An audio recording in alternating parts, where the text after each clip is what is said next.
just talking about the video. Tell me what you saw. And again, I think it's important to note here that there's no sound, so we don't know what he said. Yeah. So, you know, to the best of my recollection, having only seen the video once, and clearly it's important to also state that I'm talking about this from a 30,000 foot view. I was able to see the video after the fact.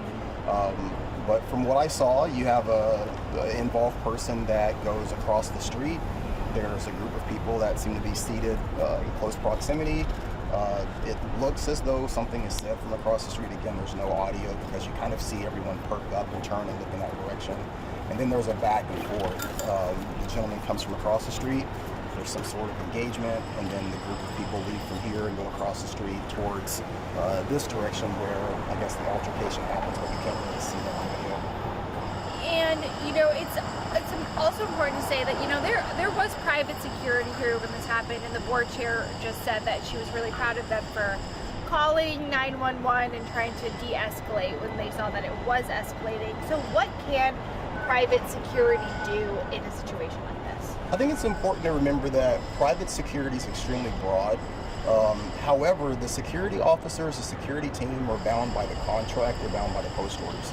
So without knowing exactly where their post orders allow them to intervene, it's hard to give an answer as to what they could have done or what they should have done.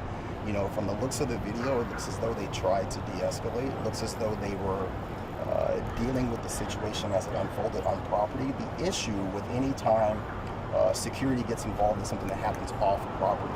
And I know the general public wants private security if they're there, especially armed security.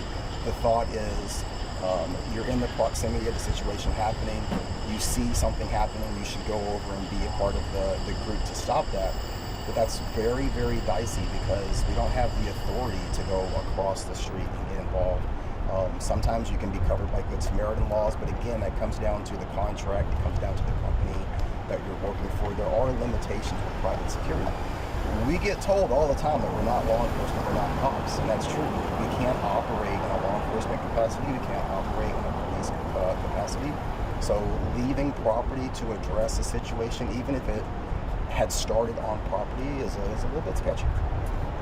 Is there anything else that you think is important to share or add in relation to the video that you saw, the debate that, like, you know, not all information was given when in terms of like the stabbing that we saw a couple weeks ago, anything like that? I think it's important to remember that any situation that happens, whether it involves private security, it involves members of the public, or even law enforcement, it's fluid, it's dynamic. And it's very, very difficult to get all of the pertinent information out at the time that people are wanting it and requesting it. We live in a society where everything's kind of immediate in terms of information, but situations like that where you're having to review body camera footage and get statements from people, a lot of times there's going to be some discrepancy, there's going to be some fluidity to that. So I would say give a little bit of grace to the people who are trying to compile that information and get that information out there. For the general public, my biggest piece of advice would be just to de-escalate yourself, to not get involved in these back and forth, to not get involved in these arguments with people that are on the street, and to do your absolute best to either de-escalate a situation, to not get involved in a situation to begin with, or just walk away. And my real last question, because after, you know, watching that video and even just seeing some of the stuff that happens down here, it doesn't make me really want to come to this area. So what advice would you give to someone who's like, man, I really do want to come to this area, but I don't know if I feel very safe? I think that that's a legitimate concern. And, you know, people's first responsibility is to their safety. And if you're having that feeling, it's probably for a reason. And maybe you should look into that and think if this is a place that's worth coming down, not necessarily the library, but maybe downtown in general. And I think that when people have those concerns, they're valid. Portland is a... Do you want to get that, Scott? Do you want to get that, or go across? No. Oh, you don't. Okay. Perfect timing. Hey.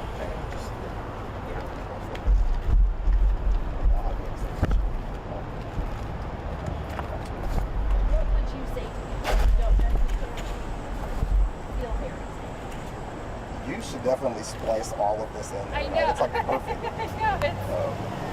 That's why you guys are both here with us. I think that when people have those concerns about it, and that they should always put their personal safety and the safety of their family paramount. But at the same time, you know, Portland is still a great city. It's still a beautiful city. There's still plenty of things that people can do and do safely. But definitely, if someone is feeling that, I would say don't push that aside and definitely put your safety and your family's safety first. I appreciate Damian.